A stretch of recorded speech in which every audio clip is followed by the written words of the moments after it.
त्यामुळे आम्ही सगळ्या लोकांनी एक एक अशा पद्धतीचा कॉन्टेंट सादर करायचा प्रयत्न केला आहे जो जास्त स्पेसिफिकली तरुणांना खूप आवडेल. जेव्हा मी लिहिलं तेव्हा मला माहीत नव्हतं की हे एवढं सगळं काहीतरी मोठं उभं राहणार आहे. यार हे आपल्या आजूबाजूला घडतंय आणि आपल्याला माहीत नाही आहे की अरे हे आपल्या आजूबाजूला, आपल्या घरात आहे, आपल्या बाजूच्या घरात आहे, आपल्या घरात स्वतःमध्ये पण आहे. हॅलो नमस्कार फ्रेंड्स, मी मज्जाची नीलम आणि मराठी रंगभूमी सध्या वेगवेगळ्या नाटकांनी आणि नवनवीन नाटकांनी बहरताना दिसते. यातच बहर पाडण्यासाठी किंवा आपण असं बोलतो यात भर पाडण्यासाठी एक नवीन नाटक आलं आहे, मी वर्सेस मी. आणि ते जे नाटक घेऊन आलेत ते संजय सर माझ्यासोबत आहेत. कसे आहात? नमस्कार. मस्त, छान. तालीम चालू आहे, गडबड सुरू आहे. हो, खूपच जास्त गडबड सुरू आहे. मी आल्यापासून बघते, इथून आवाज येतोय, तिथे सगळं काम सुरू आहे. कसं सुरू आहे? छान सुरू आहे. थोडंसं वेळेची स्पर्धा सुरू आहे, त्यामुळे छान चालू आहे, मजेशीर सुरू आहे सगळं. सो होप आता बघूयात 25 तारखेच्या हिशोबाने वी प्रिपेअरिंग. लेट्स सी कसं होत आहे. खरं तर मला खूप नाव आवडलं, मी वर्सेस मी, म्हणजे स्वतःच्याच विरुद्ध स्वतः असं बोलतो आपण. तर हे सुचलं कुठून? खरं तर आम्ही नावाचा खूप शोध घेत होतो की काय असू शकतं ॲप्ट. कारण की नाटक जे आहे ते जरी एंटरटेनिंग असलं, मनोरंजक असलं, तरी नेहमीचं म्हणण्यापेक्षा आपल्याकडे जे एक बऱ्याच वेळात ज्या पद्धतीचं नाटक पाहिलं जातं त्या पद्धतीचं नाही आहे. थोडा जॉनर वेगळा आहे नाटकाचा, सादरीकरणाची पद्धत वेगळी आहे. तर त्याला साजेसं असं नाव आम्हाला सापडत नव्हतं. तेव्हा खूप शोधाशोध केला. 15-20 दिवस आम्ही नाव शोधत होतो. शेवटी आमच्या निर्मात्यांना हे नाव सापडलं. त्यांनी हे नाव सजेस्ट केलं आणि मग ते मेजॉरिटी लोकांना आवडलं. मग नंतर त्याच्या जेव्हा हळूहळू मी रुळायला लागलो तेव्हा ते सगळ्यांनाच खूप आवडलं आणि मग ते फायनल झालं. पण हे नाव नाही कोड्यात पाडतं, मी वर्सेस मी. नेमकं काय असणार आहे या नाटकामध्ये? याचसाठी हे नाव ठेवलं आहे की तुम्ही कोड्यात पडावं प्रेक्षकांनी आणि त्या कोड्याची उकल काय असेल हे बघण्यासाठी तुम्ही नाट्यगृहात यावं. याचसाठी हे नाव आहे, मी वर्सेस मी. पण मी जसं थोडक्यात मी नाटकाची गोष्ट न सांगता, कारण की तोच या नाटकाचा USP आहे.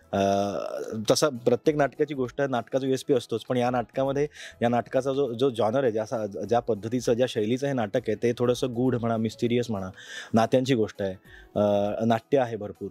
तर यामुळे मी कथा सांगत नाही, पण मी एवढं सांगू शकतो की प्रत्येकाचं स्वतःशी प्रत्येक पातळ्यांवर स्वतःशी एक कॉन्फ्लिक्ट सुरू असतो कुठल्याही गोष्टींमध्ये. म्हणजे अगदी बेसिक कॉलेजला ॲडमिशन घ्यावं की नाही घ्यावं इथपासून लग्नाच्या आदल्या दिवशी जे वधूच्या मनात चालू असतं की करावं की नाही करावं इथपर्यंत.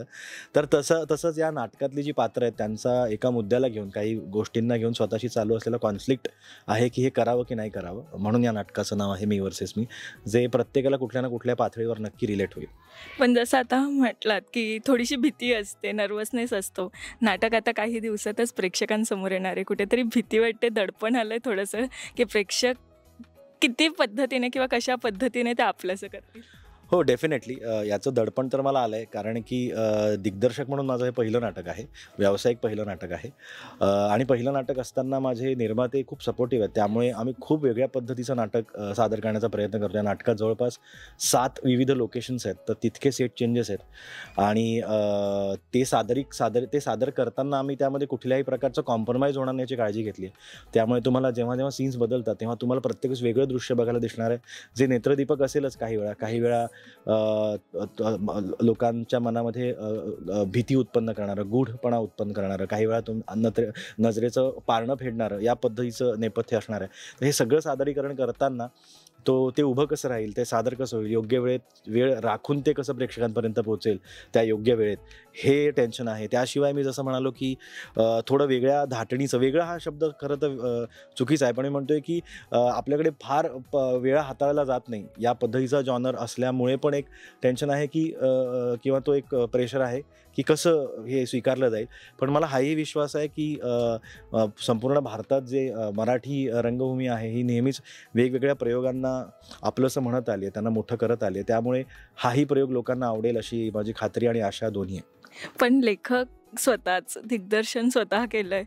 कुठेतरी भीती होती की पहिलंच दिग्दर्शन आहे, आपण लेखन करतो आणि ना दिग्दर्शन करताना खूप सारे बदल होतात जे लिहिताना आपल्या विचारात नसतात. ते चित्रपटाचं दिग्दर्शन वेगळं आहे आणि नाटकाचं दिग्दर्शन वेगळं आहे. किती फरक जाणवतो आहे. आणि जेव्हा दिग्दर्शन होत होतं तेव्हा त्रुटी वाटली लेखनातली कुठे? हो, नाही. माझे जे सहकलाकार आहेत ते खूपच इमर्सिव्हली काम करत आहेत. क्षितिज आहे, शिल्पाताई आहे, ऋषीदादा आहेत. तर ते जेव्हा त्यांच्या नजरेनं जेव्हा मी हे स्क्रिप्ट बघायचो, म्हणजे जेव्हा माझं लिहून झालं, जेव्हा मी लिहित होतो तेव्हा मला दिग्दर्शनाचा विचार नव्हता. म्हणजे मी कालच सांगत होतो की जेव्हा मी लिहिलं तेव्हा मला माहित नव्हतं की हे एवढं सगळं काहीतरी मोठं उभं राहणार आहे. अंदाज होता, पण इतकं काहीतरी सगळं तामझाम असेल वाटलं नव्हतं. जेव्हा डिरेक्ट करायला लागलो, त्या त्या शूजमध्ये पाय घातले तेव्हा मला जाणवलं लागलं की अरे हे खूपच करायचं आहे आपल्याला काही. पण ते जेव्हा करायला लागलो तेव्हा लेखक खूप मागे पडला, की लिटरली मला काही स्क्रिप्टमध्ये चेंजेस करण्यासाठी 4-4, 5-5 दिवस लागायचे, कारण की तोपर्यंत ते स्विच ऑन स्विच ऑफवाला प्रकार सगळा झाला होता. पण स्क्रिप्टकडे बघताना जसं तू म्हणालीस की माझे सहकलाकार त्यांच्या दृष्टिकोनातनं जेव्हा तेच तेच स्क्रिप्ट, त्यातले तेच प्रसंग, तेच प्रवेश त्यांच्या नजरेतनं बघायचे, तेव्हा ते जेव्हा काही प्रश्न विचारत तेव्हा मला काही त्रुट्या सापडायच्या, काही सजेशन्स मिळायचे. काही वेळा त्यांना काहीतरी नवीन गोष्टी सापडायच्या, काही वेळा तोच प्रसंग कसा वेगळ्या पद्धतीने लोकांकडे पोहोचू शकतो ह्या गोष्टी कळायच्या. सो ते त्या प्रोसेसमध्ये झालं. पण मी म्हणतो की ते दिग्दर्शनापेक्षा माझ्या सहकलाकारांमुळे, जे माझे कलाकार त्यांच्यामुळे जास्त पद्धतीने ते आलं. आणि अर्थात दिग्दर्शन करताना काही गोष्टी जाणवल्याच की अरे हे उगाच वाढतंय, मोठं होतं, हे कमी करूयात, याचा अर्थ बदलूयात. पण त्याचा नक्कीच एक लेखक म्हणून फायदा झाला या सगळ्या गोष्टीचा. पण लेखन करताना काय बॅक ऑफ माइंड आपला विचार असतो तो काय होता? आणि ताईसुद्धा खूप छान लिहितात, त्याही लेखिका आहेत, तर त्यांचा किती सपोर्ट होता यासाठी? नाही, त्यांचं मी तेच सांगतोय की सगळ्यात नाटकातलं जर वेगळेपण असेल, जे बऱ्याच गोष्टी आहेत, म्हणजे परत माझं नाटक आहे म्हणून नाही सांगत आहे, त्यातली ताईची भूमिका ही अत्यंत वेगळी. आत्तापर्यंत तिने ज्या पद्धतीच्या भूमिका केल्यात त्याबद्दल ते गुलदस्त्यातच राहील. ते पाहण्यासाठी तुम्हाला नाट्यगृहाकडे यावं लागेल.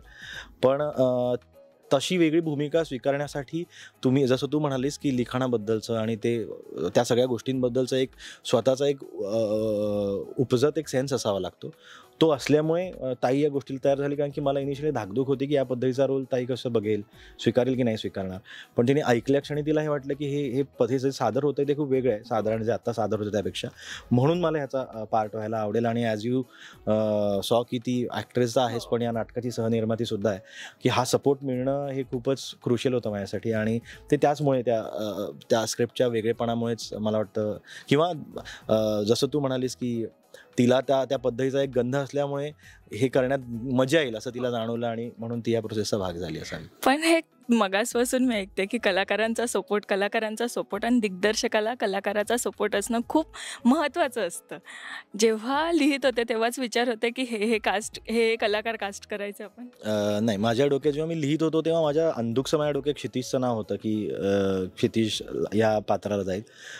बाकीच्या 2 पात्रांसाठी मला खूप लिहून झाल्यानंतर मला इव्हेंच्युअली ती पात्र डोळ्यासमोर जशी उभी राहायला लागली लिहून झालं, त्याच्यानंतर माझ्या डोक्यात हे 2 ॲक्टर्स येऊन गेले, ऋषीदादा आणि शिल्पाताई. आणि आय एम व्हेरी फॉर्च्युनेट की जसं आपल्याकडे एक लिस्ट असते दिग्दर्शकांकडे की आपल्याला जे या नाटकासाठी, या पात्रासाठी हे कलाकार हवेत, आणि जर बाय सम रिझन त्यांच्या तारखा नसतील किंवा त्यांना आवडलं नाही, त्यामुळे नाही काही कलाकार हो म्हणले, तर आपल्याला ती लिस्ट अपडेट करावी लागते. तर त्यातली माझ्या दोन्ही इतर कलाकारांची नावं अगदी पहिल्या 2-3 टप्प्यातलीच होती. पहिली होती, दुसरी होती, तिसरी होती हे मी नाही सांगणार, कारण की जे बाकीचे कलाकार बघतील त्यांना थोडंसं हे नको व्हायला, पण त्यातलीच होती नक्की. त्यामुळे आय एम व्हेरी फॉर्च्युनेट की मला त्या बाबतीत खूप कमी संघर्ष करावा लागला, आणि वाचताक्षणी दोघांनाही आवडलं आणि दोघांनाही मला नाटकासाठी होकार कळवला. पहिलं जे असतं ना ते आपण बाळासारखं जपतो. तर पहिलं दिग्दर्शन केलेलं हे नाटक आहे, तर किती जवळचं वाटतंय. आणि कोणता विचार केलेला की आता अभिनय झाला, सफरचंद नाटकात अभिनय केला, आपण लेखन खूप आधीपासून करताय, मग कुठे ठरवलं की आता दिग्दर्शन करायची वेळ आली आहे?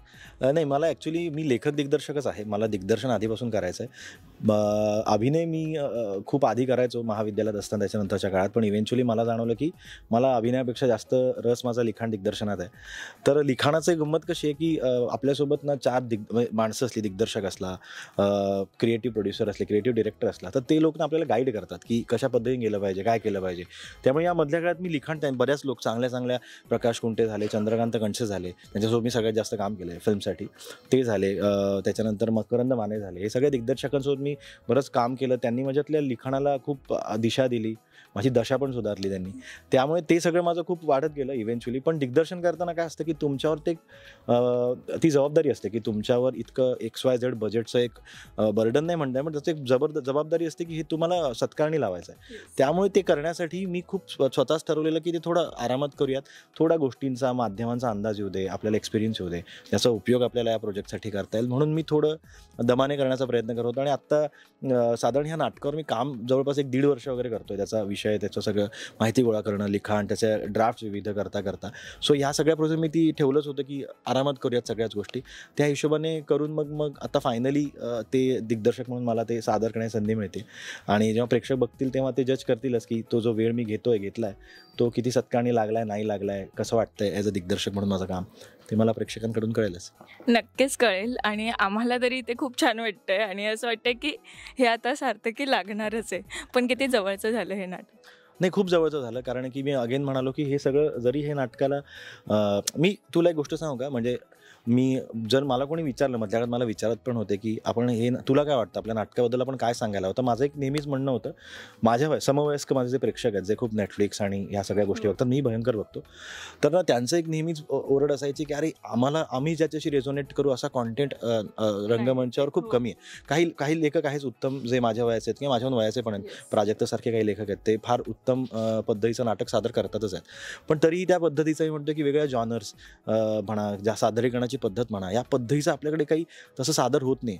तर मी म्हणा, क्षितिज म्हणा, आमची सगळी मॅक्झिमम टीम आमची तरुण आहे. आणि काही जरी वयाने जास्त असले तरी ते मनाने तरुणच आहेत. त्यामुळे आम्ही सगळ्या लोकांनी एक अशा पद्धतीचा कॉन्टेंट सादर करायचा प्रयत्न केला आहे जो जास्त स्पेसिफिकली तरुणांना खूप आवडेल. जे वयस्कर आहेत किंवा जे सिनियर्स आहेत त्यांना तर आवडेलच नक्की, म्हणजे सादरीकरणाची पद्धत ही खूप आजची आहे, किंवा जे नेटफ्लिक्स बघतात, OTT बघतात त्या पद्धतीची आहे. त्यामुळे हे सादर करताना जेव्हा हे लिहायची सुरुवात केली किंवा सादरीकरणाचा विचार आला, तेव्हापासून हे डोक्यात होतंच की आपल्याला अशा पद्धतीचं काहीतरी करायचं आहे, गोष्टी करायच्या आहेत. आणि हा जो विषय आहे तो विषय पण थोडा सेन्सिटिव्ह आहे. अगेन त्याविषयी मी सांगत नाही, कारण की माझी इच्छा आहे की तुम्ही नाट्यगृहातच येऊन बघावं. यातला विषय खूप 1-2 विषय आहेत ते खूप सेन्सिटिव्ह आहेत. ते सादर करताना, त्याची माहिती गोळा करताना मी त्याच्याशी खूप क्लोजली कनेक्ट पण झालो पर्सनली, की अरे हे आपल्या आजूबाजूला घडतंय आणि आपल्याला माहीत नाही आहे की अरे हे आपल्या आजूबाजूला, आपल्या घरात आहे, आपल्या बाजूच्या घरात आहे, आपल्या घरात स्वतःमध्ये पण आहे. सो त्यामुळे मी खूप क्लोजली कनेक्ट झालो ॲज अ पर्सन म्हणून. आणि ॲज आय सेड की ही जी लाईन होती खूप वर्षांपासून माझ्या डोक्यात घोळत होती, म्हणजे 10-12 वर्षांपासून घोळत होती. त्यामुळे पहिल्या काही मोजक्या विषयांमधली ही लाईन असल्यामुळे ही नॅचरली माझ्या खूप जवळचीच आहे, हे नाटक, ही कथा. आणि दिग्दर्शक म्हणून पण त्यामुळेच ते माझ्या खूप जवळचं नाटक आहे ऑलरेडी. पहिलं नाटक असल्यामुळे एक आपलं असतंच त्याच्याशी कनेक्ट, तर ते आहेच दिग्दर्शक. खूप छान. पण असतं ना की काही ना काही अडचणी येतात आणि त्या अडचणींवर मात करून आपल्याला ते उभं राहावं लागतं. अशी कोणती अडचण या नाटकाला उभं करण्यात आलेली? नाही, खरं तर अशी अडचण काहीच नाही आली. मला असं वाटत नाही की अडचण काही आली. छोट्या छोट्याच गोष्टी आहेत की काही गोष्टींमध्ये जरा सूर जुळायला वेळ लागतो आणि काही माणसं जुळून यायला वेळ लागतं. अशा काही छोट्या मोठ्या गोष्टी, पण असं मोठी अडचण अजून तरी काही आलेली नाही आहे. टचवूड माझे निर्माते खूपच सपोर्टिव्ह असल्यामुळे त्यांनी मला ज्या ज्या गोष्टींची अपेक्षा आहे त्या सगळ्या अवेलेबल करून दिल्यामुळे, आणि सहकलाकार म्हणजे नाटकातले कलाकार आहेत ते पण इतके अप्रतिम आहेत की मला असं अडचण असं आत्तापर्यंत काहीच नाही. मगासपासून मी विषय विचारण्याचा प्रयत्न करते, पण मला तो विषय काही कळत नाही. पण आता प्रेक्षकांना काय सांगणार जाता जाता, की हाऊसफुल करायचाच आहे आता हा प्रयोग? मी प्रेक्षकांना हे सांगेन की नेहमी आपल्याकडे ज्या पद्धतीची, ज्या स्वभाव विशेष असलेली, ज्या जॉनरची नाटकं सादर होतात त्या पद्धतीचं हे नाटक नाही आहे. नाटकात मनोरंजन आहे, तुम्हाला खूप एंटरटेन करेल नाटक, but not in a usual way की तुम्हाला हे नाटक विचार करायला लावेल, तुम्हाला मध्येच हसवेल, तुम्हाला मध्येच इमोशनल करायला लावेल. तुमच्या या नाटकातली जो थरार आहे, जे गूढ आहे ते तुम्हाला काय म्हणतात, तुम्हाला तुमच्या अंगावर शहारा उत्पन्न करेल. या सगळ्या गोष्टी सो आपले जे काही म्हणू पंचमहाभूत, तुम्हाला पंचमहाभूतांचा पंचेंद्रियांचा अनुभूती, तुम्हाला त्याच्यात आनंद देणारं असं हे एक सादरीकरण आहे. ते बघायला जरूर या. नाटकाचा विषय खूप वेगळा आहे आणि अगेन मी म्हणालो जसं की युज्युअली सादर न होणारं नाटक असल्यामुळे, कथा असल्यामुळे तुम्हाला काही वेगळं बघायचं असेल, एंटरटेनिंग बघायचं असेल, आणि क्षितिज दाते, शिल्पा तुळसकर आणि ऋषिकेश जोशी हा युज्युअली न जुळून येणारा अभिनयाचा कॉम्बो, आणि हे सगळे भारी ॲक्टर आहेत, त्या सगळ्यांचं भारी काम बघायचं असेल तर या नाटकाला जरूर या. मी वर्सेस मी, तुमच्या जवळच्या नाट्यगृहात. थँक्यू सो मच आणि ऑल द व्हेरी बेस्ट तुम्हाला. मराठी मनोरंजन सृष्टीमधील मालिका, चित्रपट, नाटक तसेच कलाकारांबद्दलच्या नवीन अपडेट्स जाणून घेण्यासाठी नक्की सबस्क्राईब करा इट्स मज्जा मराठी या आपल्या नवीन यूट्यूब चॅनलला.